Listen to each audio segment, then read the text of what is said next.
এই যে অজ্ঞান, মোহ, অন্ধকার,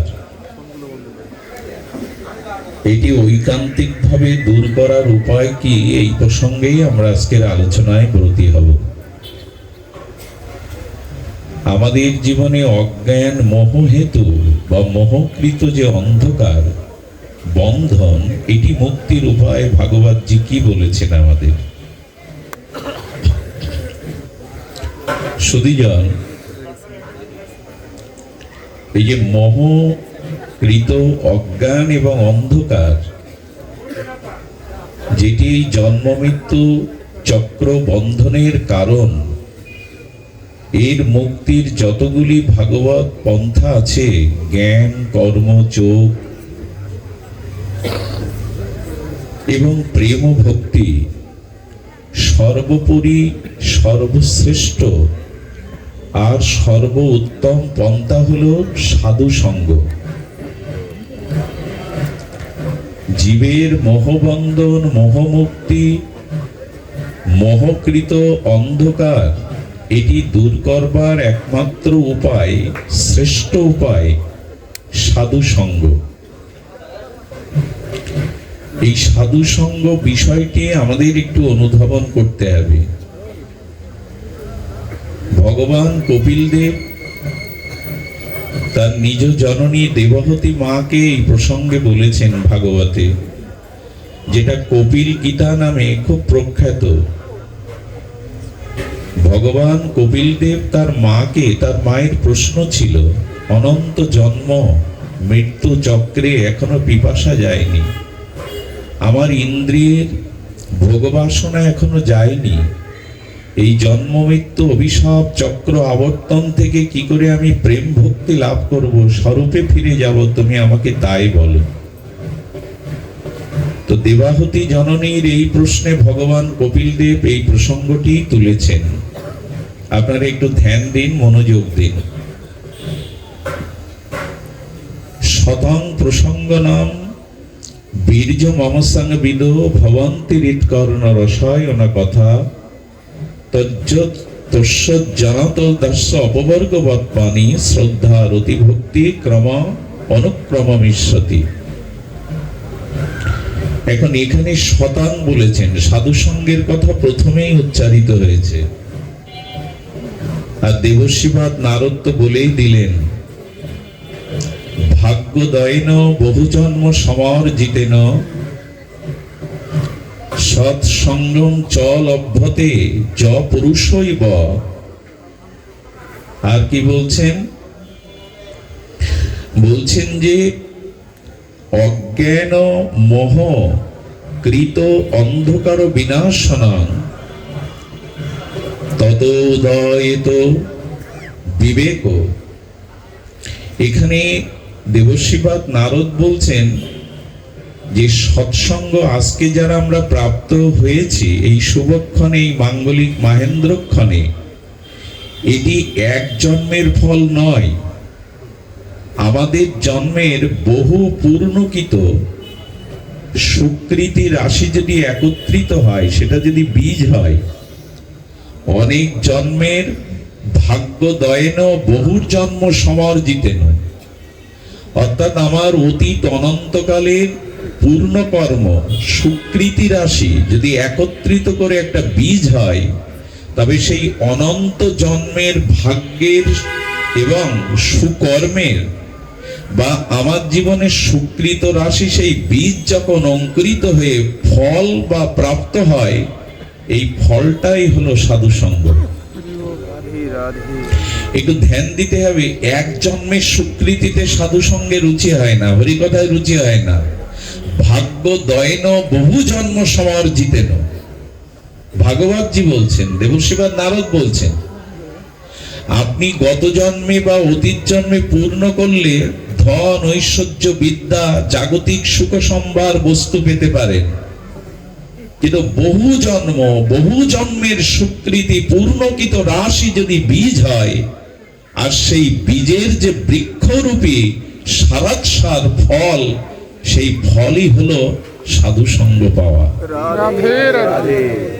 এই জন্য মানুষ চাইলেই সাধু সঙ্গ করতে পারে না। বহু জন্মের সৌভাগ্য অর্জিত পূর্ণকৃত রাশি একত্রিত হলেই তবে সে সাধু সঙ্গ করতে পারে। সাধু সঙ্গে কি হয় জানেন? বড় বিস্ময়কর কথা বলেছেন জগৎগুরু নির্বিশেষ আচার্য শঙ্করাচার্য। সাক্ষাৎ ভগবান শিবই শঙ্করাচার্য রূপে বৌদ্ধবাদ হতে বেদকে উদ্ধার করবার জন্য এসেছিলেন আমাদের এই ভারতবর্ষে। উনি সৎসঙ্গের যে ব্যাখ্যা করেছেন তা বড় বিস্ময়কর। আপনারা জানেন প্রকৃতি বা প্রকৃতির বুকে যে বৃক্ষরাজি আছে, এই বৃক্ষরাজির ওই বৃক্ষের শিকড়ের মধ্যে, ওই বৃক্ষের শাখা পোশাকার মধ্যে, ওই কাঠের মধ্যে ফুল আছে, মধু আছে, গন্ধ আছে। সব ঋতুতেই কি প্রকাশ হয়? ওই যে শক্ত গাছের মধ্যেই, শাখার মধ্যেই, পল্লবের মধ্যেই ফুল আছে, সুগন্ধ আছে, সৌন্দর্য আছে, মধু আছে। সব ঋতুতে প্রকাশ হয় কি? কিন্তু ঋতুচক্রে যখন ঋতুরাজ বসন্তের আগমন ঘটে, তখন প্রকৃতি রাজির ওই অভ্যন্তরে কুটস্থ তাদের সৌন্দর্যটা ফুল আকারে, মধু আকারে, সৌন্দর্য আকারে বসুন্ধরাকে সুসজ্জিত করে দেয়, শৃঙ্গার করে দেয়। এটা কোথায় ছিল? বলে ওই গাছের মধ্যেই ফুলটা ছিল, ফলটা ছিল, সৌন্দর্যটা ছিল, মধুগন্ধ ছিল। উপযুক্ত কালের অভাব, অর্থাৎ বসন্ত না এলে প্রকৃতি শৃঙ্গার রূপে মধুগন্ধে আমোদিত হয়ে ওঠে না। ঠিক মানুষের জীবনেও যখন বসন্ত রূপী সাধু সঙ্গ আসে, তখন তার ভেতরের প্রেম ভক্তি রূপ সৌন্দর্য প্রকাশ হয়ে যায়। এছাড়া মানুষের হৃদয়ের যে প্রেম ও ভক্তি, সাত্বিকতা, এটা প্রকাশের অন্য মাধ্যম নাই। একবার উলোধ্বনি দাও মা, বারবার না দিয়ে। 3 বার বা 7 বার বিধান হলেও ভাগবতে একবার দিলেই, কারণ ভাগবত শব্দই মঙ্গল ধ্বনি। এই জন্য বসন্ত সমাগমে ধরিত্রী বসুন্ধরা পত্র পুষ্প পল্লবে মধুগন্ধে দক্ষিণা সমীরমে যেন গন্ধ বিতরণ করে, প্রকৃতি যেন শৃঙ্গার করে। যেমন বিবাহ বাসরে সেই কন্যাটিকে সুন্দর করে শৃঙ্গার করা হয়, এই ধরিত্রীও তো মাতা, ধরিত্রী বসন্তে শৃঙ্গার করে। আর এই বসন্তের সৌন্দর্য প্রকাশ হয় ঋতুর গুণে। ঠিক তদুপরি মানুষের জীবনে বসন্ত রূপী যখন শুদ্ধ ভক্ত সঙ্গ, সাধু সঙ্গ হয়, তখন তার মধ্যে থেকেই শ্রদ্ধা, ভক্তি এগুলি প্রকাশ হয়। এই জন্য ভাগ্য দয়েন বহু জন্ম সমার্জিতেন। একটি কথা বলি, দান ধ্যান যাগ যজ্ঞ তীর্থ পর্যটন এগুলি পূর্ণ বটে, কিন্তু সাধু সঙ্গের যে প্রাপ্তি তার কাছে এগুলি কিছুই না। দেখুন, দান করলে তার বিনিময়ে আপনিও দান পাবেন। যদি দান করেন, যজ্ঞ করেন, কোনো পূর্ণকৃত কর্ম আপনার দ্বারা হয়, সেটা আপনি ফেরত পাবেন। আচ্ছা, দ্রৌপদী যে লজ্জা নিবারণের জন্য বস্ত্রহরণের দিনে গোবিন্দকে ডাকলো, অন্য কোনো মায়েরা মেয়েরা ডাকলে গোবিন্দ আসে তো? বস্ত্র রূপে দ্রৌপদীর মতো লজ্জা নিবারণ করার জন্য বস্ত্র অবতার হয়ে তাকে বেষ্টন করে লজ্জা নিবারণ করে কি সবার জন্য? করে? আজও তো কত মেয়ে, আজও কত মা, তারা সর্বস্ব সম্ভ্রম হারায়, তারাও তো ভগবানকে ডাকে। কেন গোবিন্দ বস্ত্র রূপে তার লজ্জা নিবারণ করে না? এর কারণ কি? কারণ ওই মা হয়তো কোনো জন্মে কার লজ্জা নিবারণের জন্য বস্ত্র দান করেনি। শুধু ডাকলেই ভগবান আসবে না, শুধু ডাকলেই আপনি সব পাবেন না, আপনার অতীতের কোনো কর্ম থাকতে হবে। মনে পড়ে এই দ্রৌপদী স্নান করতে গিয়ে দেখেন এক বেদজ্ঞ ব্রাহ্মণ নাভি সমান জলে বসে ভগবানের স্তুতি করছিলেন। আর প্রভাতের এই হিমেল শীতল ঠান্ডা জলে ঋষি তার দেহাত্মবোধ ভুলে আত্মবোধে ভগবানের উপাসনা স্তুতি মন্ত্র স্তব করতে গিয়ে তার পরনের বসনটা স্রোতে চলে যায়। ঋষি দেখলেন এক যুবতী তীরে দাঁড়িয়ে বিবস্ত্র অবস্থায় উঠতে পারছে না, ওখানে শীতে তাপে জড়সড় হয়ে উনি ওইভাবেই পড়ে আছেন। ওনার শারীরিক কষ্ট অনুভূতি হচ্ছে। দ্রৌপদী দেখেছিল এই মহাত্মা যিনি ভগবানের উপাসনায় রত, জলের স্রোতে তার বসন ভেসে গেছে, তিনি লজ্জায় উপরে উঠতে পারছেন না। নূতন শাড়িটা অর্ধেক ছিঁড়ে নিজের লজ্জা নিবারণ করে সাধুর জন্য ভাসিয়ে দিয়ে প্রণাম করেছিলেন। সাধু বলেছিল, মা, যদি কখনো তোর বস্ত্রের প্রয়োজন হয়, ভগবান তোকে বস্ত্র যোগাবে, আমার আশীর্বাদ থাকলো। দান করলেই তো পাবেন। আজকে যারা ধনীর ঘরে জন্মেছেন, আজকে যারা শুদ্ধ সাত্ত্বিক শ্রীমানের গৃহে জন্মেছেন, এটা আপনার পূর্বজন্মের পূর্ণ কর্ম। একজন দান দিচ্ছে আর একজন দান গ্রহণের জন্য হাত পেতেছে। কারণ কি? অর্থাৎ আপনি দিয়েছিলেন তাই পেয়েছেন। এই যে দান, ধ্যান, ব্রত আদি, তীর্থ পর্যটন আদি, এগুলি কর্মের সাথে ভগবত এই সাধু সঙ্গ এক নয়। কারণ আপনার আস্তে দান ধ্যান পূর্ণ কর্ম কোটি জন্ম সঞ্চিত হলে যদি ভগবান প্রসন্ন হয়, তখন সেই জীবের হৃদয়ে প্রেরণা দিয়ে ভগবান তাকে সাধু সঙ্গ করবার প্রেরণা দিয়ে দেন। একটা কথা আগেই নিবেদন করি, যে এই যে সৎসঙ্গের মহামহিমা, কি বললেন? সৎসঙ্গে কি পাওয়া যায়? সৎসঙ্গে যে পাওয়া যায়, দেবশ্রীবাদ বললেন, খুব ধ্যান দিয়ে শুনুন। সৎসঙ্গ চল অভ্যতে পুরুষং ব।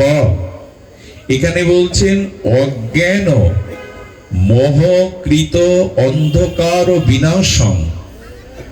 সৎসঙ্গে কি পাবেন? আমি দয়া করে অনুরোধ করি, সৎসঙ্গে কেউ পুণ্যের আশায় আসবেন না, সৎসঙ্গে কেউ স্বর্গপ্রাপ্তির জন্য আসবেন না, কামনা বাসনা পূরণের জন্য আসবেন না। সৎসঙ্গ আসতে হয় কি করে? আমাদের মোহকৃত অজ্ঞান এবং অন্ধকার দূর হয়। এই জন্যই সাধু সঙ্গের ফলশ্রুতি কি বলছেন শুনুন। বলছেন অজ্ঞান মোহকৃত অন্ধকার বিনাশনং।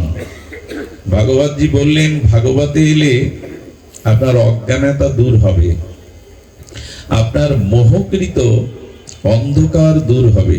আজ আমাদের জীবনে বড় অন্ধকার, যদিও আমরা বুঝতে পারছি না। আমাদের জীবনে আজ বড় আধার নেমে এসছে, কারণ আমরা মোহগ্রস্ত। আর মোহগ্রস্ত ব্যক্তির বুদ্ধি থাকে কিন্তু বিবেক থাকে না। যিনি মোহগ্রস্ত, আচ্ছা, বুদ্ধি আর বিবেক এক জিনিস নয়। খুব ধ্যান দিয়ে শুনুন, দার্শনিক আচার্যরা বলছেন বুদ্ধি কাকে বলে? বলে যিনি জাগতিক বস্তুতে সুখের আশা করেন বা সুখ প্রাপ্তির জন্য জাগতিক বস্তুর উপর নির্ভর করেন, ইনি বুদ্ধিমান। শতবিঘে ভূসম্পত্তি থাকলে, বাড়ি গাড়ি ফ্ল্যাট থাকলে, ব্যাংক ব্যালেন্স থাকলে আমরা তাকে জগতে বুদ্ধিমান বলি। লোকটা বুদ্ধিমান না হলে এত সঞ্চয় করতে পেরেছে? যারা জাগতিক পদার্থ বা বস্তু থেকে সুখের আশা করে এরা বুদ্ধিমান, কিন্তু এরা বিবেকবান নয়। কারণ বস্তুর দ্বারা সুখ হয় এটা ঠিক নয়। খুব ভালো করে শুনুন, দার্শনিকরা বলে বস্তুর দ্বারা সুখ হয় না। যাদের সুন্দরী রমণী, যাদের গাড়ি বাড়ি অঢেল ভূসম্পত্তি আছে, তারা সুখী শান্তিতে আছে এমন নয়। তো যারা জগতের বস্তুতে শান্তি পেতে চায় এরা বুদ্ধিমান। এই জন্য জাগতিক বস্তু আছে কিন্তু শান্তি নেই। আমি গতদিন বলেছিলাম, আপনি 2 লাখ টাকার খাট কিনতে পারেন, ঘুম কিনতে পারবেন না, এটা আপনার কাছে নাই। আর ঘুমের বড়ি খেয়েও ঘুমাতে গেলে বেশি দিন সুস্থ থাকবেন না আপনি। এই জন্য ঘুম কিনতে পারবেন না। জাগতিক বস্তুতে প্রকৃত শান্তি নাই। যেটুকু সুখ আছে পরিণামে তা দুঃখ ডেকে আনে। তার দৃষ্টান্ত শুনুন। মানুষের স্ত্রী পুত্র বন্ধু সজ্জন বিত্ত বৈভব থাকলেও মানুষ একটা সময় পরম সুখ পায়, সেটা যখন সে গভীর নিদ্রায় সুষুপ্তিতে নিমজ্জিত হয়। লক্ষ্য করুন, মানুষ যখন ঘুমায়, গভীর ঘুমে নিমজ্জিত হয়, তখন কে আমি, নিজের সত্তা, নিজের আত্মপরিচয়, স্ত্রী পুত্র কোথায় আছে এ বোধ থাকে না। গভীর ঘুমে কি এগুলো লক্ষ্য থাকে না? আপনি বলুন তো, জেগে থেকে স্ত্রী পুত্র বিত্ত বৈভবের মধ্যে যে সুখটা পান না, ঘুমিয়ে সুখটা পান। কেন? ঘুমের মধ্যে তো বাড়ি নেই, গাড়ি নেই, আমি কত বড় মানে পদে আছি, সেই পদ প্রতিষ্ঠা নেই, স্ত্রীও নেই, ওই সময় সুখটা কেন পান? আচ্ছা, আপনাকে যদি বলা হয় স্বর্গের দেবরাজ করে দেব, অশ্বরা মেনকা দেব, আপনাকে মন্দাকিনীর ধারার সুখময় বাতাস দেব, আপনাকে পালঙ্ক দেব, কিন্তু আপনার জীবন থেকে ঘুম কেড়ে নেব, এক সপ্তাহ যেতে পারবেন না, বলবেন আমার রাজ্য কেড়ে নাও, সব কেড়ে নাও, কিন্তু ঘুম দাও। এর কারণ কি? কারণ বস্তুতে সুখ হয় না, আত্ম সাক্ষাৎকারেই সুখ হয়। গভীর সুষুপ্তি নিদ্রার মধ্যে আত্মার সাথে আমাদের একটা যোগ হয়ে যায়, সংসারের সাথে যোগ বিচ্ছিন্ন হয়ে যায়। এই জন্য ঘুমের মধ্যেই মানুষ পড়া শান্তি পায়, জেগে থাকে সেই শান্তিটা পায় না। এটি প্রমাণ হয় সুখ একমাত্র ভগবান থেকেই আসে, শান্তি একমাত্র ভগবান থেকেই, আত্মা থেকেই আসে। জগতের অন্য কোনো বস্তুতে যারা সুখের আশা করে তারা বুদ্ধিমান, আর যারা ভগবানের থেকে, আত্মা থেকে শান্তির আশা করে এরা বিবেকবান। এই জন্য বিবেকবান এবং বুদ্ধিমান এক নয়। আপনি আপনার মেধা দিয়ে, বুদ্ধি দিয়ে ধন, ঐশ্বর্য, পদ প্রতিষ্ঠা অনেক শিখরে উঠতে পারেন, কিন্তু জীবনে শান্তি পাবেন এমনটা বলা নেই। বিল গেটসেরও সংসার ভাঙে, কি বলবেন? এই জন্য শান্তি, শান্তি কোথা থেকে আসে? মচ্চিত্ত সর্ব দুর্গানি মত প্রসাদাত্তরিশ্বসী। গোবিন্দ কি বলছেন? মচ্চিত্ত সর্ব দুর্গানি। যদি মনটা আমায় দিতে পারো, মন যদি আমাকে অর্পণ করতে পারো, মনের সাথে যদি আমাকে যুক্ত করতে পারো, মত প্রসাদাত্তরিশ্বসী, আমি তোমায় এই ভববন্ধন থেকে তখনই মুক্তি দেব যখন মন আমায় দেবে। সেই পরমাত্মার সাথে তোমার একটা সূক্ষ্মতা, একটা অনাবিল, একটা নিঃস্বার্থ প্রীতিময় সম্বন্ধ রচনা হবে, স্বরূপ স্থিতি হবে, তখন তুমি প্রকৃত আনন্দ পাবে। এই জন্য আপনাদের বলছিলাম, আমাদের জীবনে আজ বড় অন্ধকার, এবং আমাদের জীবনে মোহ। মোহ কাকে বলে জানেন? জ্ঞান আছে, আপনি পণ্ডিত, আপনার জ্ঞান আছে, আপনি পণ্ডিত, আপনি বিদগ্ধজন, কিন্তু পরের বস্তুতে আপনার আসক্তি আছে, যেটি আপনার নয়, অধিকারে নয়, অশাস্ত্রীয়, সেই বস্তুতে আপনার অধিকার ফলানোর নাম হলো মোহ। যেমন রাবণ বেদজ্ঞ, রাবণ বেদের ভাষ্য রচনা করেছেন, রাবণ একজন তপস্বী, তিনি পুলস্ত ঋষির বংশধর। এত বড় জ্ঞানী, বেদজ্ঞ, তপস্বী হয়েও মা জানকী, জগল্লক্ষ্মী সীতার দিকে তার মোহ এলো। এর একটাই কারণ, অপরের বস্তুকে যখন ভোগের জন্য নিজের স্পৃহা জেগে যায়, এর নাম মোহ। আজ পৃথিবীতে সমস্ত অশান্তির কারণ এই মোহ। যেটি আমার নয়, যেটি আমার প্রাপ্য নয়, সেই বস্তুতে অধিকার দাবি করা এবং সেটি ভোগ করার জন্য স্পৃহা জাগার নাম মোহ। এই মোহ থেকেই আসে অন্ধকার, মোহ থেকেই আসে অজ্ঞানতা। আর এগুলি দূর করবার একমাত্র উপায় সৎসঙ্গ, সাধু সঙ্গ। সাধু সঙ্গ ছাড়া বিবেক আজ পর্যন্ত কারো হয়নি। সে সুগ্রীব বলুন, হনুমান বলুন, পৃথিবীতে এমন কোন ব্যক্তি, ভক্ত চরিত্র নাই যে সাধু সঙ্গ ছাড়া, মহৎ কৃপা ছাড়া কারো বোধোদয় হয়েছে, বিবেক জেগেছে। আজ আমাদের বিবেক জাগ্রত নয়। আজ মানব সমাজ, বিশ্ব সমাজ কেন এত এই দুঃসহ যন্ত্রণায় তারা কাতরাচ্ছে? শান্তি নাই, প্রীতি নাই, সারা বিশ্ব যেন দাবাগ্নির মতো জ্বলছে। সাধুসঙ্গ কেমন জানেন? রাতের অন্ধকার পুরোপুরি দূর হয় যখন সূর্যের উদয় হয়। মানুষের জীবনে যখন শুদ্ধ সাধুসঙ্গ হয়, তখনই তার বিবেক সূর্য জেগে ওঠে, এবং সূর্য উদিত বিকিরণে, তার কিরণমালায় জগতের অন্ধকার তখনই দূর হয়। তেমনি আমার অজ্ঞান, আমার আধার, আমার মোহ, এগুলি একমাত্র দূর হয় শুদ্ধ ভক্ত সঙ্গের দ্বারা। এই জন্য বারবার বলা হচ্ছে সাধু সঙ্গই জীবনের সার করো। কে সাধু আমরা সে প্রসঙ্গে আসবো। কার সঙ্গ করলেই আমাদের মোহকৃত অন্ধকার দূর হবে? বলো, উদয় তো বিবেক, বিনো সৎসঙ্গ বিবেক না হয়। এই বিবেক জাগাবার আজ বড় দরকার। এই চেতনাকে, বিবেককে না জাগাতে পারলে আমি মানুষ এই পরিচয় দিতে পারবো না। বিবেকশীল মানুষই প্রকৃত মানুষ। আগে তো ভদ্র হতে হবে, তারপরে ভক্ত হতে হবে। ভক্ত আগে হতে যাবেন না। আমি কালী ভক্ত, শিব ভক্ত, কৃষ্ণ ভক্ত, রাম ভক্ত এই পরিচয় পরে। আপনাকে আগে ভদ্র হতে হবে। এই ভদ্রতাই শেখায় আমাদের বিবেক। এই বিবেক যার নাই, এই বিবেকহীন ব্যক্তি যিনি, তিনি আকারে মনুষ্য বিশিষ্ট হলেও প্রকৃত মানুষ নন। সুধীবৃন্দ, এই রোগ সারাবার জন্য, এই বিবেককে জাগাবার জন্য, এই মোহ অন্ধকারকৃত অন্ধকারকে দূর করবার জন্য শতাং প্রসঙ্গ নাম ভগবান কপিল বলে চলেছেন। আমরাও তার সাথে সাথে যাই, দেবাহতী মায়ের মতো শ্রদ্ধালু হয়ে শুনি। এখানে কি বললেন? শতং প্রসঙ্গ নাম, সাধুর কাছে যেতে হবে কেন শোনো। অদ্ভুত বিশেষণ দিয়েছেন। আপনারা লক্ষ্য করেছেন সপ্তশতী অর্থাৎ 700 শ্লোকের গীতায় ভগবানই এই চিন্ময় লোকত্রিয় দিব্য মহাবাণী। কিন্তু গীতার শুরুটা করলেন কে আর শেষটা করলেন কে? কৃষ্ণ। ধর্মক্ষেত্রে কুরুক্ষেত্র সমবেত যুদ্ধোৎসব, এটা বলছেন ধৃতরাষ্ট্র। গীতা শুরু হলো ধৃতরাষ্ট্র দিয়ে, আর বিশ্রাম হলো সঞ্জয় দিয়ে। কেন? ভগবানই গীতা বললেন, শুরু বা সমাপ্তি ভগবান করতে পারতেন না? কারণ কি? গীতার শুরু যিনি করলেন তিনি অন্ধ, জন্মান্ধ এবং জ্ঞান অন্ধ।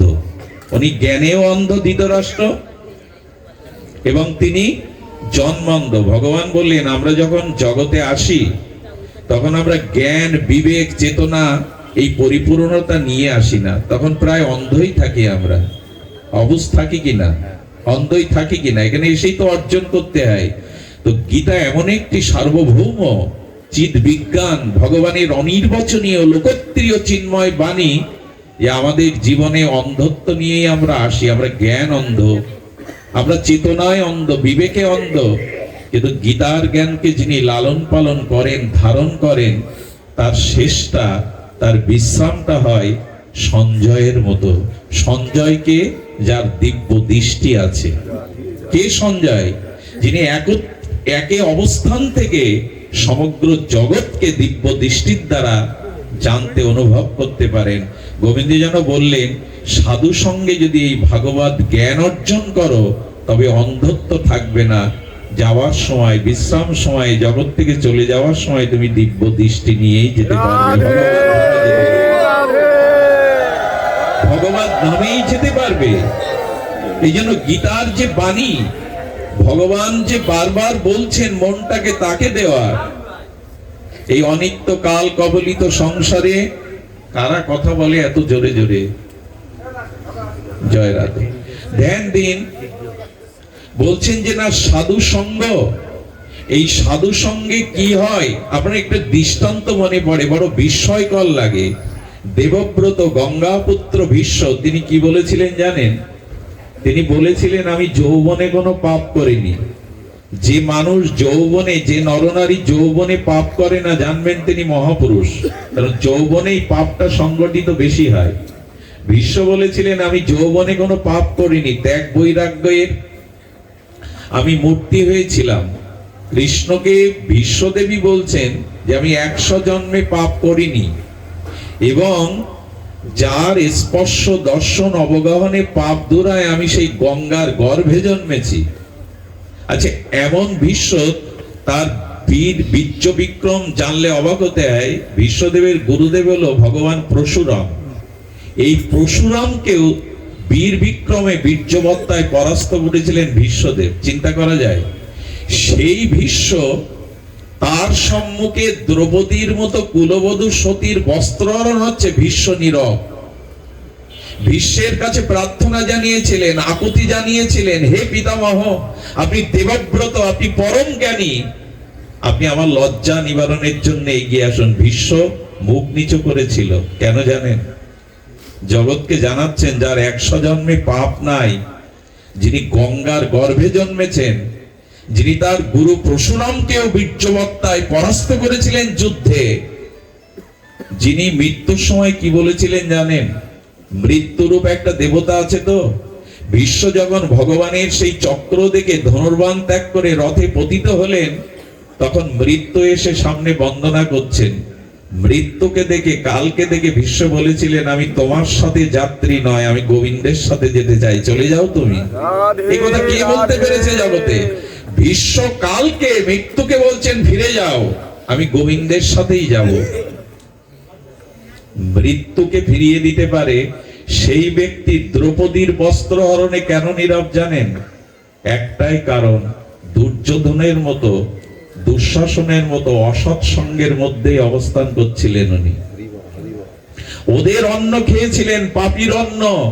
বিশ্বদেব সরসজ্জায় শুয়ে দ্রৌপদীকে উত্তর দিয়েছিলেন, আমার ধর্মবুদ্ধি লোপ পেয়েছিল এই অসৎ সঙ্গের কারণে।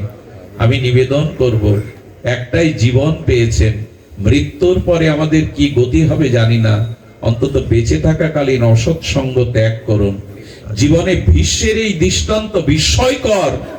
এত বড় 100 জন্মেও যার পাপ নেই, দেবব্রত ভীষ্ম, মহাভারতের শ্রীকৃষ্ণের পরে যার চরিত্র উজ্জ্বল হয়ে আছে, তিনি পর্যন্ত এই অসৎ সঙ্গের দ্বারা বিবেক হারিয়ে ফেলেছিলেন, ধর্ম বুদ্ধি হারিয়ে ফেলেছিলেন। আপনার আমার কি হতে পারে? এই জন্য দয়া করে এই জীবন চলার পথে যে কটা দিন পথ বাকি আছে, অসৎ সঙ্গ ছেড়ে দিন।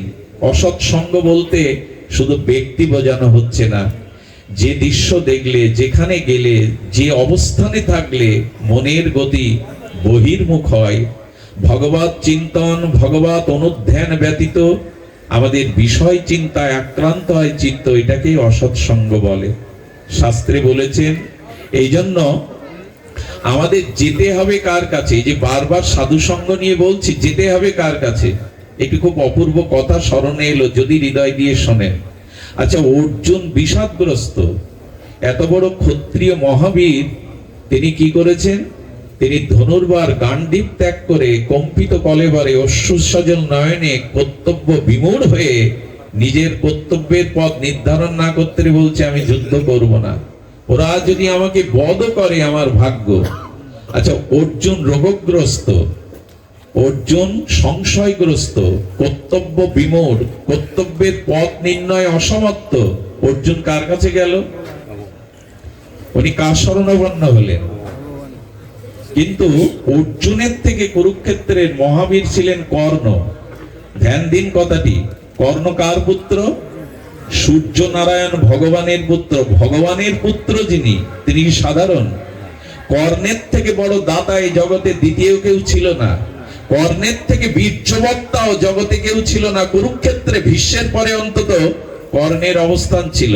কেমন জানেন? অর্জুন যখন বাণ নিক্ষেপ করছেন, কর্ণের রথটা দুহাত পিছিয়ে যাচ্ছে, তার রথের চাকাটা মাঝে মাঝে মৃত্তিকায় ডেবে যাচ্ছে। কিন্তু কর্ণ যখন বাণ ছাড়ছেন, তখন অর্জুনের কপিধ্বজ রথটা, যেখানে ভগবান সারথী রূপে আসেন, রথটা কিছুটা নড়ে উঠছে।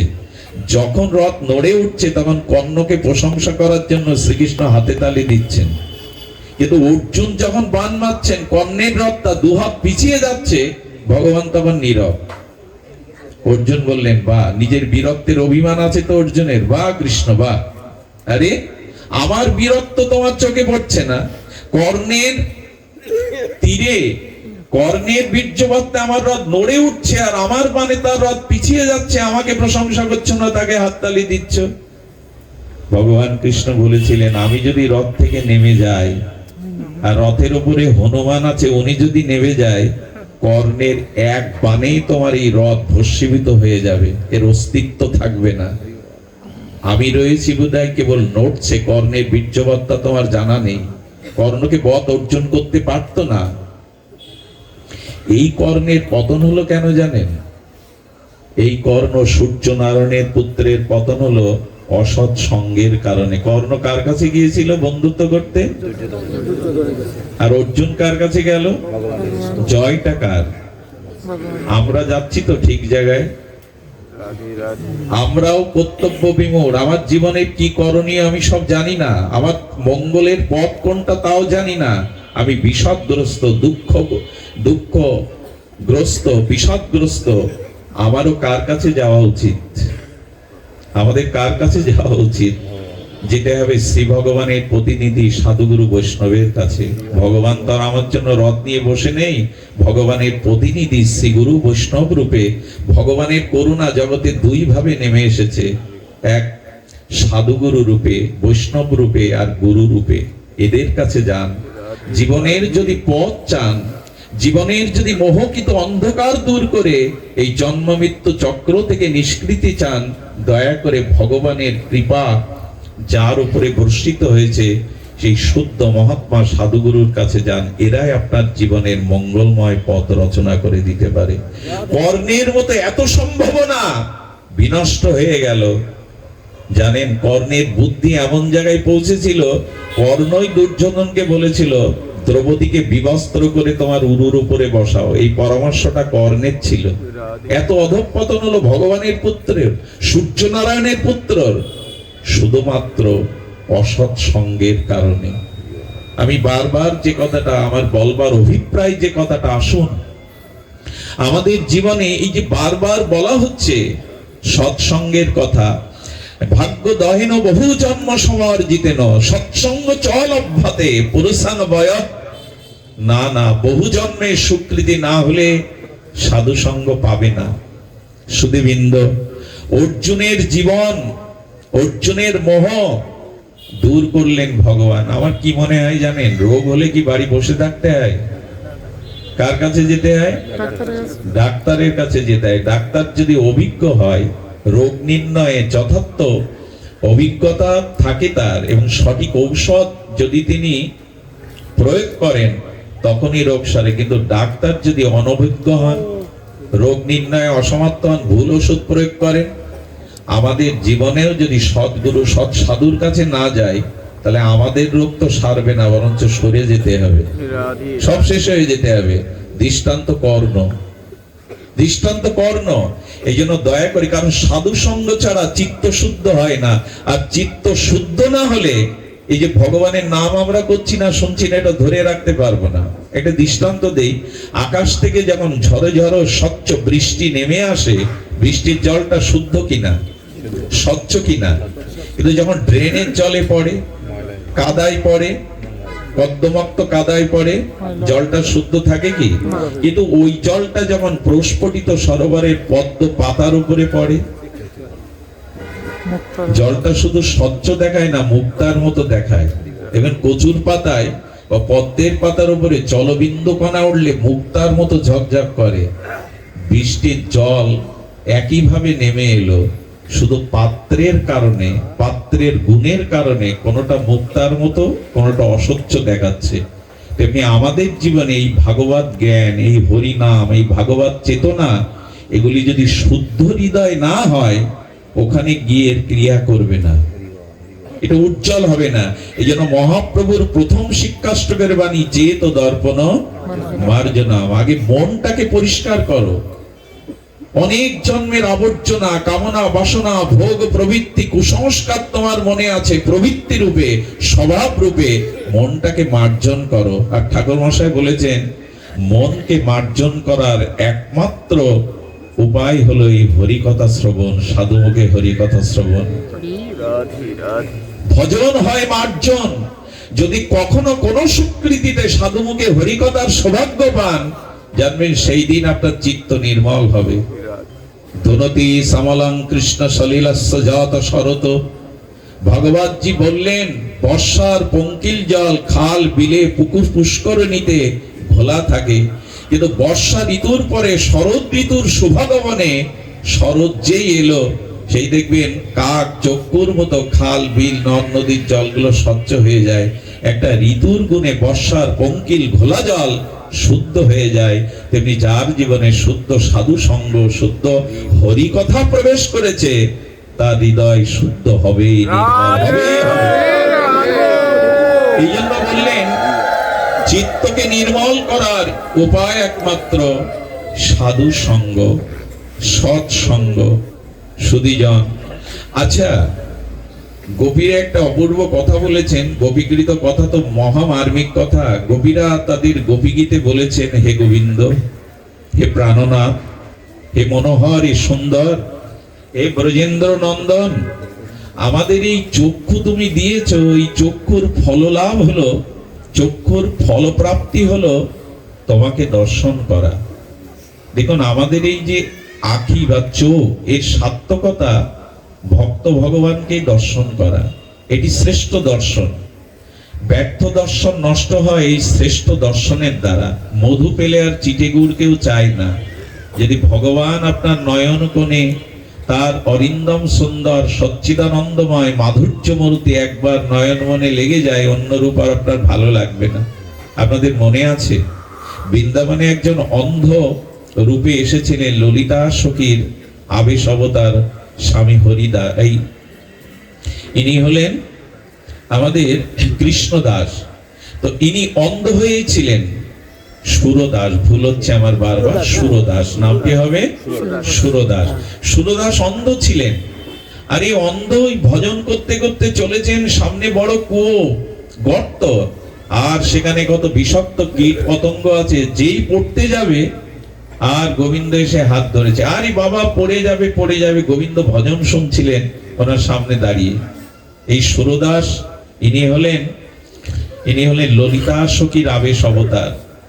তো উনি যখন ভজন করতেন, করতে করতে যখন ওই গর্তের আবর্তে পড়ে যাবে, গোবিন্দ এসে হাত ধরেছেন, ওনার হাতে লাঠিটা ধরেছেন। লাঠির অগ্রভাগে গোবিন্দ আর লাঠির এই ভাগে সুরদাস। গোবিন্দ বলছে চলো বাবা, আমি তোমাকে ভজন কুটিরে পৌঁছে দিই, যেখানে উনি অবস্থান করেন, ভজন করেন। তো হঠাৎ করে মনে হলো কই পড়ে গেলাম, আর এসে ধরলো এত মধুর কণ্ঠস্বর, এত দিব্য গন্ধ, তবে যার জন্য ব্রজে ভজন করছে সে এলো না তো। তার অঙ্গগন্ধ, তার মধুর কণ্ঠস্বর মনে করেছেন এলো না তো। এই লোভে কি করেছে জানেন? সুরদাস বলছেন আচ্ছা তোমার নাম কি? যদি কৃষ্ণ বলে তো ধরা পড়ে যাবে। বলো আমি গোষ্ঠে গোর আখাল, আমি গাভীমাকে চড়াতে এসেছি, তো তোমাকে পড়ে যেতে দেখেই তো আমি হাতটা ধরলাম, এই লাঠিটা ধরলাম। তখন বলছেন আমার যেটুকু অনুভূতি, উনি বলছেন সুরদাস আমার যেটা অনুভূতি, আকাশে মেঘ করেছে, হয়তো ঝড় আসবে, তুমি এক কাজ করো তো, আমার লাঠি না ধরে আমার হাতটা ধরো তো, আমাকে একটু দ্রুত পৌঁছে দাও তো। উদ্দেশ্য বুঝতে পেরেছেন? গোবিন্দকেই উনি বুকে জড়িয়ে ধরবেন। গোবিন্দ তো চতুর্শিরোমণি। গোবিন্দ যেই এটা করে ওনার হাত ধরতে যাবে, উনি লাঠিটা ছেড়ে দিয়ে দূরে গিয়ে করতালি দিয়ে বলছেন বাবা তুমি আজ হেরে গেলে, আমায় ধরতে পারলে না, আমি জিতেছি, তুমি হেরেছো। সুরদাস কি বলেছিল জানেন? সুরদাস সজল নয়নে বলেছেন তুমি জেতনি, জিতেছি আমি, হেরেছো তুমি। বলে কেন? আমায় জড়িয়ে ধরতে চেয়েছিলে, বুকে করতে চেয়েছিলে, আমি ফাঁকি দিয়ে কেমন দূরে চলে এলাম, তুমি হারোনি। বলো না, হেরেছো তুমি। কেন জানো? আমি অন্ধ, আমি বৃদ্ধ, আমি হাত ধরলে তুমি ছাড়িয়ে নিতে পারো, কিন্তু হেরেছো কেন জানো? আমার হৃদয় থেকে যাওয়ার ক্ষমতা তোমার নেই। যাও দেখি আমার হৃদয় থেকে এক পা দূরে। খুব অনুভূতির কথা। আমার হৃদয় থেকে তুমি চলে যাবে, এ ক্ষমতা তোমার নেই। আমি হৃদয়ের সিংহাসনে তোমাকে রেখেছি, হৃদয় থেকে যাওয়ার ক্ষমতা নেই। যেদিন হৃদয় থেকে যাবে সেই দিন বুঝবো আমি হেরেছি, তুমি জিতেছি। গোবিন্দ খুব প্রসন্ন হয়েছিলেন এই কথা শুনে। ভক্তের অনুভূতিতে ভগবান প্রসন্ন হয়ে তার চোখে জল এলো। গোবিন্দের এই প্রেমাশ্রু দেখে রাধারানী বলেছিল যে ভক্তের একটি কথায় তোমার চোখে জল আসে প্রাণনাথ, তাকে আমায় দেখাও। রাধারানী তার ভজন শুনতে শ্যামসুন্দরের সাথে এসেছিলেন। আর ভজন করতে করতে রাধারানীর আবেশ দেখে সুরদাস রাধারানীর চরণে পড়ে গিয়েছিল। এই চরণে পড়াতে তার অনুভূতি হয়েছিল আজকে যার জন্য ব্রজে তার চরণ পাবো। কিন্তু রাধারানী তার পায়ের নুপুরটা ওর হাতে যেই বেঁধে গেছে, চরণটা সরিয়ে নিয়েছে। নুপুরটা হাতে দিকেই বুকে জড়িয়ে ধরে তার প্রেম ও ভাব ও আবেশ এলো, অশ্রু কম্প পুলক। সেই তো তিনি জড়িয়ে ধরে বললেন যার নুপুরে এত প্রেম, না জানি তার চরণে কতখানি প্রেম। নুপুরটা বুকে জড়িয়ে ধরেছে সুরদাস। সঙ্গে সঙ্গে ঠাকুরানী প্রেমময়ী বললেন বাবা নুপুরটা দাও। সুরদাস তখন বলছেন নুপুর তোমার, এটা জানবো কি করে? যদি আর একজন এসে দাবি করে নুপুরটা আমার, তখন বলছে নুপুর আমার। বলে প্রমাণ দাও। তখন বলছে প্রমাণ দেখতে গেলে তো চরণটাই দেখতে হবে, তুমি তো জন্মন্ধ, তবে নাও আমি তোমার দৃষ্টি ফিরিয়ে দিচ্ছি। রাধারানীর প্রেমময়ীর করকল্লব যখন কোমল হস্তে বুলিয়ে দিলেন, সুরদাস সেই নয়নের দৃষ্টি ফিরে পেয়ে দেখলেন করুণাময়ী রাধারানী সাক্ষাৎ প্রেমময়ী ব্রজেশ্বরী লাদিনী অধীশ্বরী দাঁড়িয়ে আছেন। তার ডান পায়ের নুপুর এবং বাম পায়ের নুপুরে এক দেখে রাধারানী বলছেন, আমি বসন্ত রাসে নৃত্য করতে যাব, দাও নুপুরটা দাও। সুরদাস হৃদয়ে বললেন, যার চরণ গোবিন্দ বুকে নিয়ে কাঁদে, দেহি পদ পল্লব মোদরাম বলে মাথায় ধরে, সেই চরণ পেয়ে হাতে নুপুর দিবি? রাধারানীকে বললেন, দাও না প্রেমময়ী, তোমার চরণটা বাড়িয়ে দাও, ওই চরণেই নুপুরটা পরানোর অধিকার দাও। কৃপাময়ী যখন তার বাম পদ এগিয়ে দিলেন, নুপুর পরাবার পরে এত সন্তুষ্ট হলেন, রাধারানী বললেন, বর নাও সুরদাস। কি বর চেয়েছিল জানেন? হে রাধে, যদি বর দিতে চাও এই বর দাও, আমাকে আবার অন্ধ করে দাও। রাধারানী বললেন, চোখ ফিরে পেলে এই যুগল দর্শন করে এই মধুময় আনন্দময় প্রেমময় বৃন্দাবন দেখবে না, চোখ কেন অন্ধ হতে চাইছো? বলে, কেন চাইছি জানো? যে রূপ মাধুর্য নয়ন কোণে আমি নিয়েছি, আমি অন্ধ হতে চাইছি যেন আর রূপ এই নয়নে আমি না দেখি, অন্য কোন রূপ যেন আমার নয়নে আর না ধরে।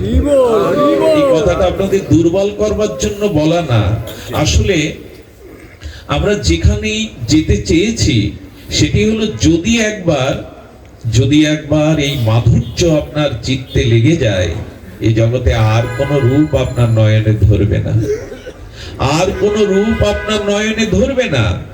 সুধীবৃন্দ, এই জন্য গোপীগণ বলছেন, এই নয়নের সার্থকতা তোমার মাধুর্য মূর্তি দর্শন করা।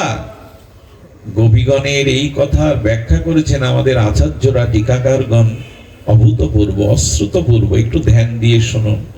দেখুন, নয়ন গোবিন্দকে দর্শন করলে, সাধুকে দর্শন করলে নয়নের ফল প্রাপ্তি হয়, নয়ন সার্থক হয়, কিন্তু জীবন সার্থক হয় না। দেখুন, গোবিন্দকে দুর্যোধন দেখছে সামনে, তার জীবন সার্থক হয়েছে? নয়ন সার্থক হতে পারে অসমাদ্য মাধুর্য রূপ দেখে। একথা বলবার উদ্দেশ্য হলো, গোপীগণ বললেন, গোবিন্দ তোমাকে দর্শন করলে নয়নের ফল, নয়নের সার্থকতা হয়, কিন্তু তুমি যার দিকে তাকাও তার জীবন সফল হয়। আচ্ছা, আপনি ভগবানকে দেখেন, এতে আপনার নয়ন সফল হলো। ভগবান আপনাই দেখে তো? বলে, ভগবান তো সবাইকে দেখে। বলে, ওইভাবে দেখা না, ভগবান বিশেষ রূপে আপনার দিকে তাকায় তো, আপনার কথা ভাবে তো। আপনি ভগবানকে ভালোবাসেন, এটা বড় কথা না, ভগবান আপনাকে ভালোবাসে কিনা এটাই বড় কথা। আপনি ভগবানকে দেখেন, ভগবান আপনাকে দেখে কিনা এটাই বড় কথা। দেখাটা তো সবাইকে দেখে, ভগবান নিরপেক্ষ তত্ত্ব। সূর্যের কিরণ যেমন কাউকে অপেক্ষা করে না, উপেক্ষা করে না, তেমনি ভগবানের দৃষ্টি সকলের দিকে। কিন্তু এখানে কোনো সন্তান হারিয়ে গেলে, এখানে 500 লোকের ভিড়ের মধ্যে অনেক মুখগুলো দেখলেও কি মা ঠিক ঠিক দেখে রাখে কোন মুখগুলো কার? সন্তানের মুখটাই খোঁজে। এই জগতের ভিড়ে যদি গোবিন্দ বিশেষ রূপে আপনার দিকে একবার দৃষ্টি দেয়, তো আপনার জীবন ধন্য হয়ে যাবে। আমরা ভগবানকে দেখি, এটা বিশেষত্ব না, গোবিন্দ আমাকে দেখেন কিনা। আমি তার কথা ভাবি, গোবিন্দ আমার কথা ভাবি তো? বলে, হ্যাঁ ভাববে। দুটি গুণ যদি জীবনে অর্জন করতে পারেন, গোবিন্দ আপনার দিকে চাইবে শুধু না, আপনার কথা ভাববে তিনি। খুব অভূতপূর্ব কথা, খুব মহিমাপূর্ণ তত্ত্ব কথা। আপনাদের মনে পড়ে, দুইজন গোবিন্দ দর্শনে যাচ্ছেন কুরুক্ষেত্রের আগে, একজন মহামানী দুর্যোধন আর একজন অর্জুন। এই কথা আপনাদের স্মৃতিতে আসার কথা, অনেকেই লীলা শুনেছেন। এই দুজনের আগমন বার্তা গোবিন্দ পেয়ে উনি কপট নিদ্রায় ঘুমিয়ে পড়লেন। নিদ্রাটা কপট, ইচ্ছাকৃত। আচ্ছা, মানুষ যখন ঘুমায় কাঁথাটা পায়ের দিক দিয়ে উপরে তোলে তো না, আর যখন জেগে ওঠে মাথার দিক দিয়েই ছাড়ে। তো গোবিন্দ ওদের দুজনকে আসতে দেখে উনি একটা বস্ত্র আবৃত হয়ে কপট নিদ্রায় ঘুমিয়ে পড়েছেন। দুর্যোধন এসে কোথায় বসলো জানেন? দুর্যোধন আগে এসেছিল, এসে মাথার কাছে একটা সিংহাসন ছিল, ওইখানেই বসে পড়েছে। অর্জুন পরে এলো, কিন্তু এসে দেখছেন গোবিন্দের চরণ কোন দিকে। ভগবানকে যদি কখনো দর্শন করেন আগে তার চরণকেই দেখবেন, তারপরে বদন। অর্জুন গোবিন্দের চরণের কাছেই বসে পড়ল। দুর্যোধন কি করছে জানেন?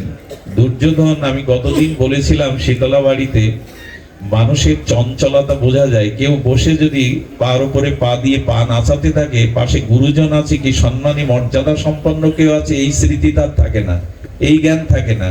দুর্যোধন পায়ের উপরে পা দিয়ে পাটা নাচাচ্ছে আর বলছে কৃষ্ণ বুদ্ধিমান, আমি মহামানী, এই জন্য আসবো বলে সিংহাসন রেখেছেন। কিন্তু অর্জুন তো ভিখারি, ওর জন্য কোনো আসন নাই। আমি একটা কথা বলি আপনাদের, দুটি জিনিস অর্জন না করলে ভগবান আপনার দিকে তাকাবে না, আপনি ভগবানের প্রিয় হতে পারবেন না। একটি হলো অহংকার, আর একটি হলো যদি সংযত মানে সংযম আপনার মধ্যে না থাকে। অহংকার ছাড়তে হবে আর জীবনে সংযমী হতে হবে। এই দুটি গুণ যার মধ্যে, ভগবান তার দিকেই চেয়ে থাকবে, তার কথা গোবিন্দ ভাববে।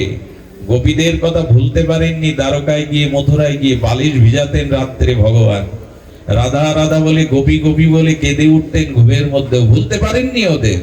এর কারণ দুটি জিনিস আপনার থাকতে হবে। আচ্ছা, অহংকারের সংজ্ঞা কি? অহংকার কাকে বলে? দেখুন, অহংকার হলো বিকলাঙ্গ, খোড়া। অহংকার কখনো নিজের সত্তাকে প্রকাশ করতে পারে না। যারা মানসিক প্রতিবন্ধী, বিকলাঙ্গ, দুই পাই প্রতিবন্ধী, তারা দাঁড়াতে পারে নিজের শক্তিতে? লাঠি লাগবে, কারো সহযোগিতা লাগবে।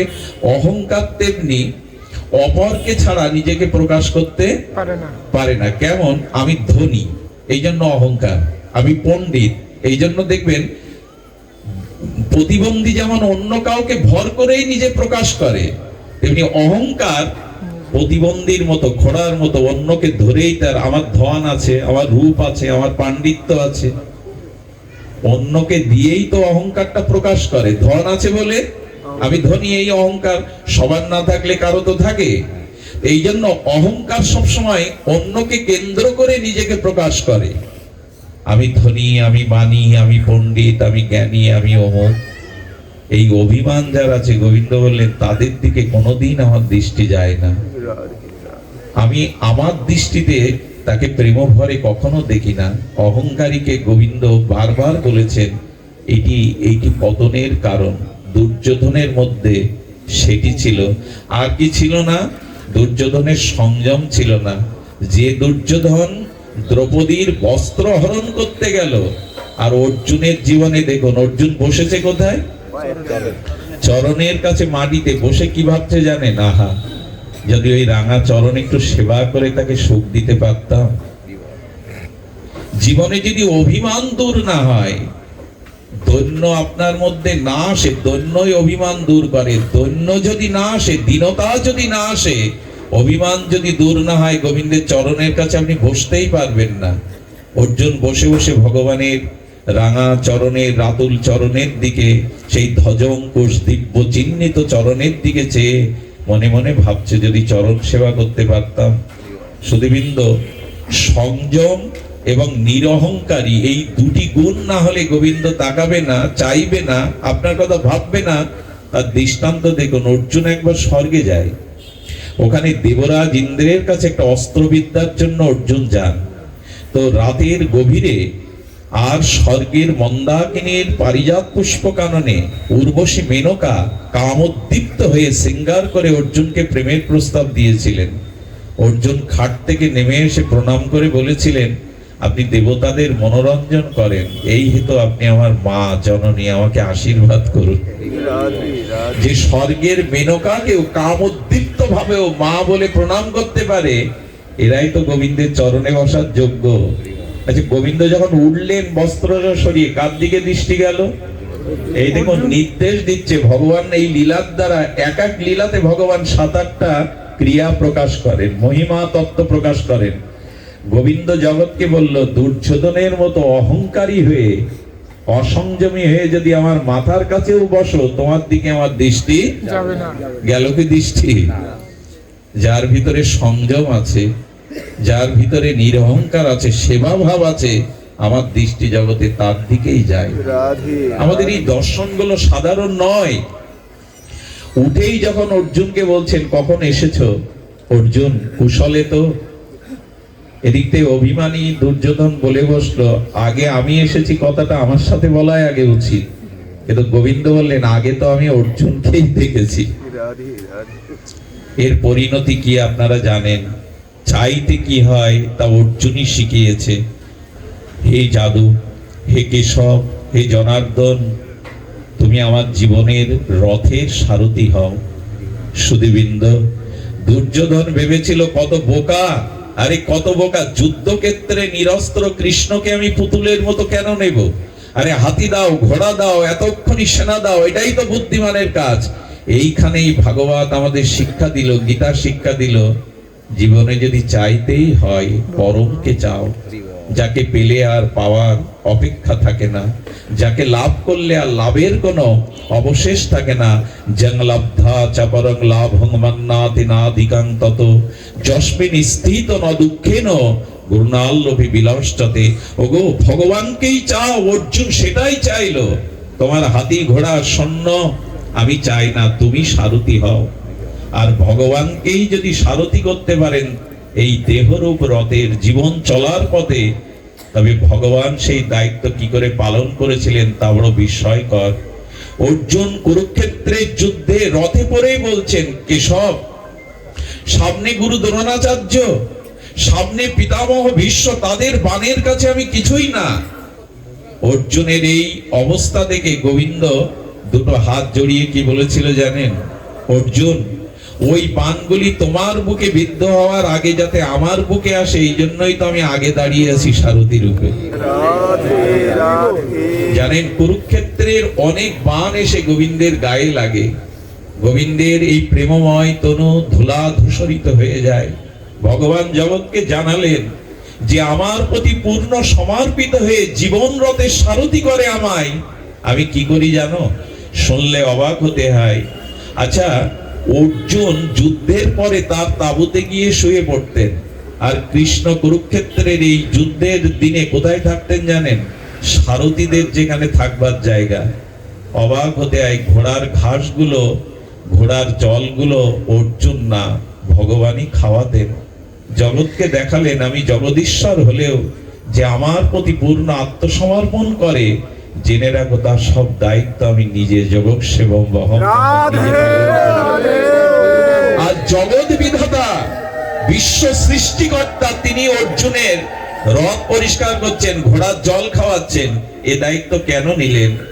যে আমাকে সমর্পিত হয়, অনন্য চিন্তয়ন্তমাং যে জন পর্যুপাসতে তেষাং নিত্যাভিযুক্তানাম জগৎ সেবক বহম, আমি বহন করি, আমি বহন করি। এই জন্য জগতে ভগবানকেই বেছে নিন। ভগবান ছাড়া অন্য কিছু চাইতে গেলে ছিন্ন ভিন্ন হয়ে যাবে জীবন। এক ভগবানকে চাওয়াই মানে, এই চাওয়াটা কে জাগাবে? জাগাবে সাধু সঙ্গ। আমি শৈত প্রভাবে আপনাদের সময় নেব, অনেক মানুষ দাঁড়িয়েও কষ্ট পাচ্ছেন। আপনাদের কাছে এইটুকু নিবেদন করব, জীবনের সৎসঙ্গের দ্বারা কি হয় বললেন, সদাং প্রসঙ্গ নাম বীর্য মামসাং বিদ। একটা অদ্ভুত কথা বলেছেন। দেখুন, এই যে সাধু মুখে হরি কথা, এটি সাধারণ নয়। তবে আমার মতো মাদিস্য জীব নয়, যারা ভজন আনন্দে নির্মল চরিত্র, প্রেম অনুরাগী ভক্ত, তাদের মুখে কথাটা এখানে বলছেন বীর্যশালী। ভাগবত কথা এত শক্তিশালী, তার দৃষ্টান্ত দিচ্ছেন বীর্য মমসাং বিদ। আপনারা জানেন, বটবৃক্ষের পরিপক্ক ফলের বীজ কণা থেকে কোনো কৃষিবিদ মাটিতে রোপণ করে বটের চারা গজাতে পারবে না। বট বৃক্ষের পরিপক্ক ফলগুলো বটের ছায়াতে, বটের তলাতে পড়ে, ওর থেকে একটাও চারা হয় তো বর্ষা এলে? হয় না।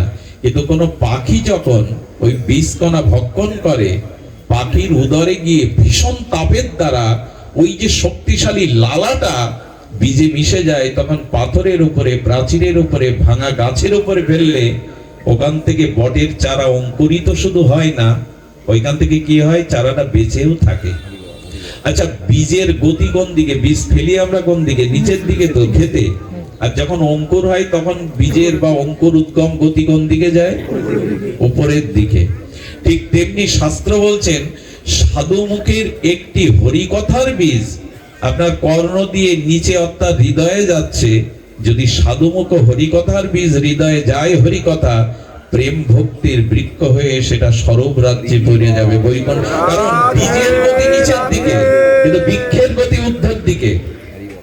বীজ নিচের দিকে পড়ে কিন্তু বৃক্ষের গতি ঊর্ধ্বের দিকে। সাধুমুখে হরিকথা শুনলেই আপনার মনের গতি ছুটবে ভগবানের বৈকুণ্ঠ বা স্বরূপের দিকে।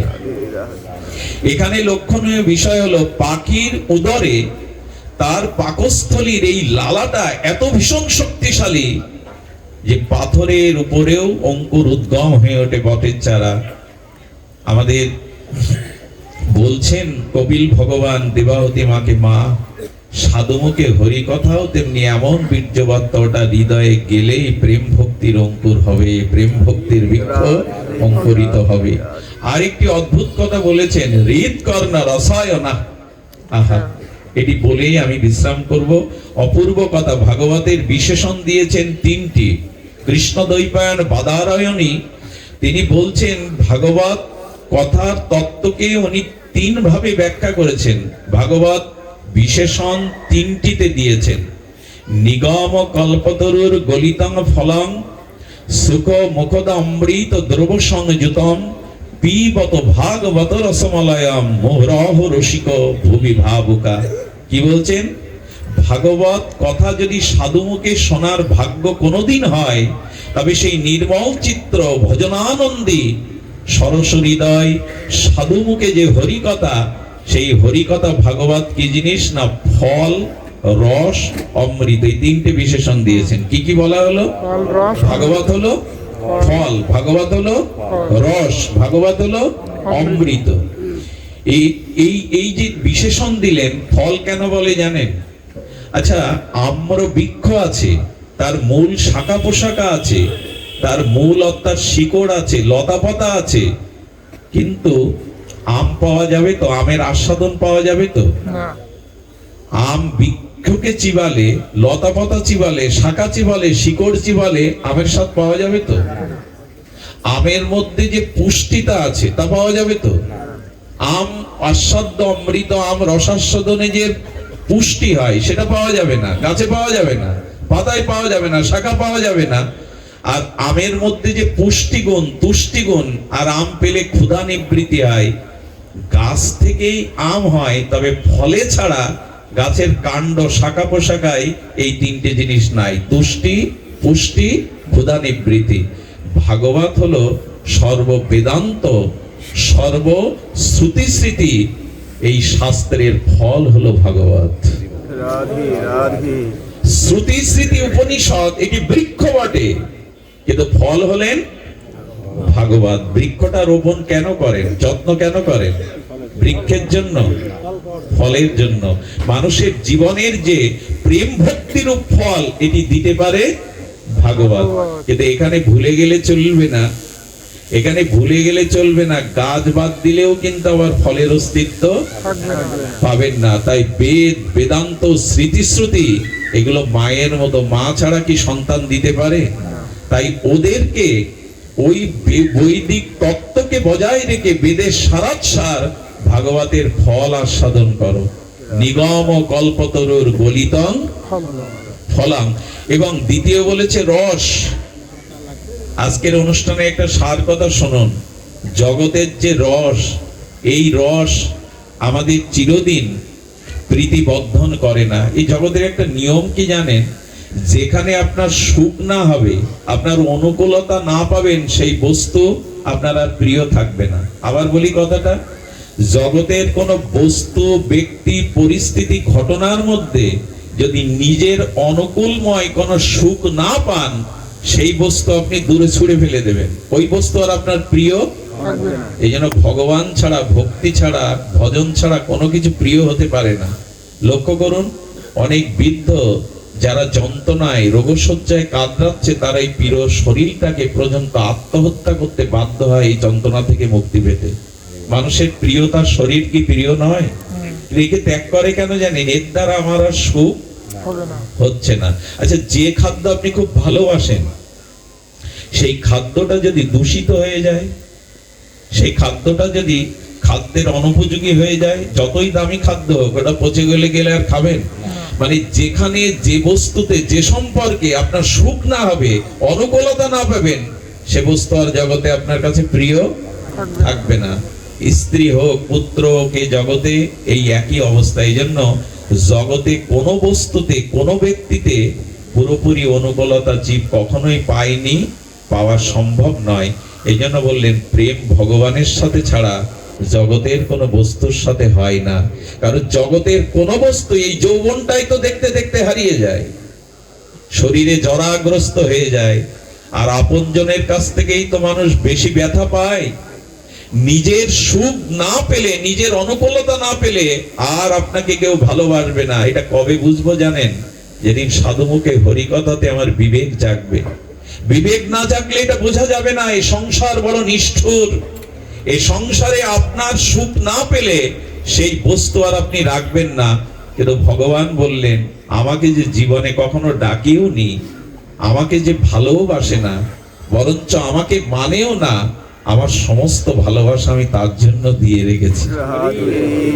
পাবেন এরকম আপনজন, পাবেন তাকে ভালো না বেসে, যাদেরকেই ভালোবেসেছেন। তেমন দেখুন অনেক নাস্তিকবাদী পৃথিবীতে আসে, তাদের জন্য আলো বাতাসও দিয়ে রেখেছেন ভগবান। অনেক নাস্তিক ব্যক্তি খাওয়ার পরে গোবিন্দ বললেন, তার উদরে বৈষণার অগ্নিতে আমি তার খাদ্যটা হজম করি। কে করায়? শত্রু বলে তো আমি তার খাদ্য হজমের জন্য অপারগতা জানাই না। আমি সূর্যের কিরণ, আমি নির্মল বায়ু, পৃথিবীর সৌন্দর্য তার জন্য রেখে দিয়েছি। আরো কি জানেন? গোবিন্দ বলেন, আমায় মানে না, আমায় উপেক্ষা করে চলে, অথচ সে ঘুমালে রাত্রে আমি তার হৃদয়ে জেগে থাকি। কারণ বলি, আমি ঘুমালে তোমার ঘুম আর ভাঙবে না, তুমি সুখে ঘুমাও, আমি হৃদয়ে তোমার জন্য জেগে আছি। এই ভালোবাসার মানুষকে একটু ভালোবাসা না দিয়ে জগৎ থেকে চলে যাবেন।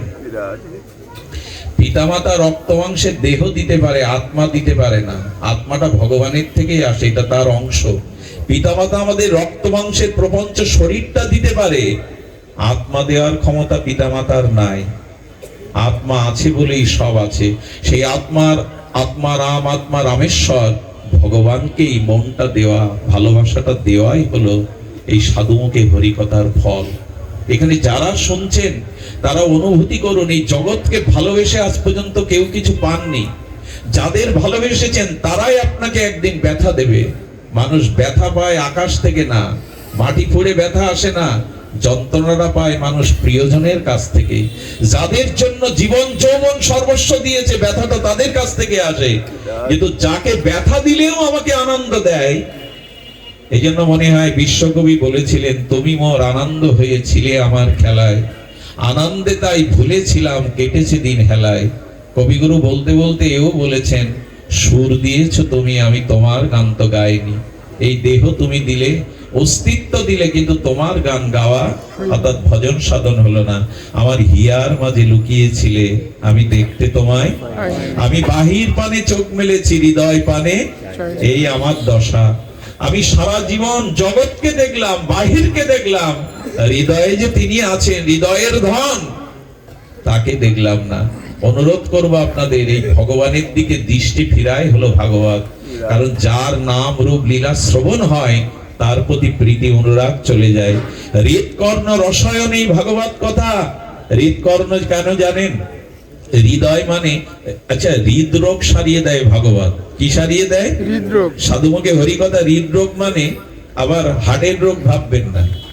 আমরা পত্র পত্রিকায় দেখি অমুক ব্যক্তি হৃদযন্ত্রের ক্রিয়া বন্ধ হয়ে মারা গেছেন। এটা স্ট্রোক বা হার্টের রোগ, কিন্তু আমাদের হার্টের রোগটা অন্যরকম।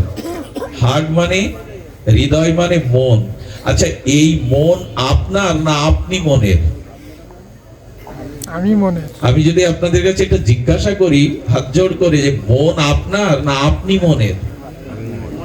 এখানে শতভাগ লোকেরই স্বীকার করতে হবে মন আমার নয়। অতএব মন যা বলে আমাকে তাই করতে হয়। আমার কথা মন শোনে না।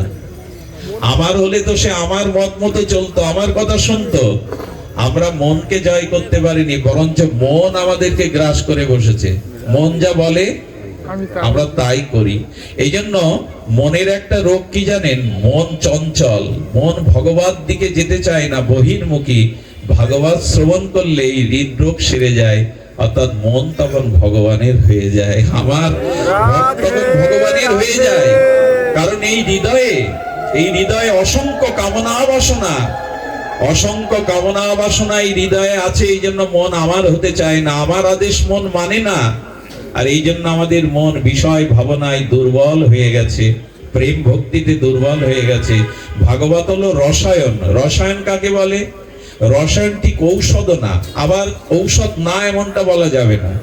রসায়ন আগেকার দিনে আমাদের আয়ুর্বেদে দেয়া হতো, এখনো আছে।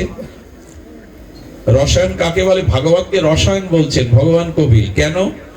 রোগ যখন 16 আনার মধ্যে 14 আনা নিরাময় হয়, 2 আনা থাকে, সেরে গেছে কিন্তু অল্প একটু অবশিষ্ট আছে, তখন কি হয় জানেন? তখন শরীরটা দুর্বল বোধ হয়, পা আছে কিন্তু চলতে পারি না, তখনই এই রসায়নের প্রয়োজন হয়। রসায়নটা কি করে? ওটা ঠিক ওষুধ না, ওই যে 2 আনা রোগ আছে ওকে সারিয়ে পুনরায় বল শক্তি ফিরিয়ে দেয়, এর নাম হলো রসায়ন। তেমনি আমাদের হৃদয় ভগবত চিন্তা করতে পারে না, বিষয় চিন্তা, কামনা বাসনার চিন্তাই করে। এইটা হৃদয়ের রোগ। হরি কথা কর্ণ দিয়ে ভেতরে প্রবেশ করলে এই রোগ দূর হয়, আর হৃদয়ে বল সৃষ্টি হয়। হরি কথা ছাড়া অন্য কথা সে হৃদয়ে, হরি ভাবনা ছাড়া অন্য ভাবনা সে হৃদয়ে নিতে পারে না। আর বললেন কর্ণেরও ঔষধ হরি কথা। কানের রোগ আপনাদের এখানে কারো নাই, থাকলে শুনতে আসতেন না। বলে বাবা রোগ করছো কেন? কর্ণের রোগটা না শোনা নয়, অনেক জন্মব্যাপী আমাদের কর্ণের রোগ 3টি। খুব ভালো করে শুনুন। এক, নিজের প্রশংসা শুনতে কান খুব ভালোবাসে, যখন আপনার কেউ প্রশংসা করে। আর যখন পরনিন্দা পরচর্চা করে তখনও কান খুব উদ্গ্রীব হয়ে ওঠে। আর দ্বিতীয় কারণ, কানে বিষয় কথা ভালো লাগে, হরি কথা ভালো লাগে না। এই হলো অনন্ত জন্মের কারণে কর্ণের ব্যাধি। কর্ণ হরি কথা আপনাদের নয়, আপনারা যারা শুনছেন এই শীতের রজনীতে দাঁড়িয়ে, বাইরে কত মানুষ দাঁড়িয়ে, আমার মনে হয় জায়গাটা একটু বড় হলে ভালো হতো। তবু এই কর্ণের রোগ আপনাদের নয়, কিন্তু অনেক ব্যক্তিরই জগতে আছে হরি কথা তাদের ভালো লাগে না, আন কথা, বিষয় কথা, কাম কামিনীর কথা ভালো লাগে। বলে এইটা কর্ণের অনেক জন্মের রোগ। যদি হরি কথা সাধুমুখে শোনো, এই কর্ণামৃত রসায়ন কর্ণে গেলে তখন কর্ণের রোগ সারবে কি জানেন? আর আন কথা, নিজের প্রশংসা শুনতে ভালো তখন গোবিন্দ কথা ছাড়া কানে, রাধারানীর কথা ছাড়া, হরি কথা ছাড়া কানে অন্য জিনিস রস দেবে না। কর্ণ রসায়নই হলো ভাগবত কথা। সুধীবৃন্দ, এই ভাগবত শ্রবণের একটি ফলশ্রুতি বলেই আজকের পাঠ বিশ্রাম রাখি।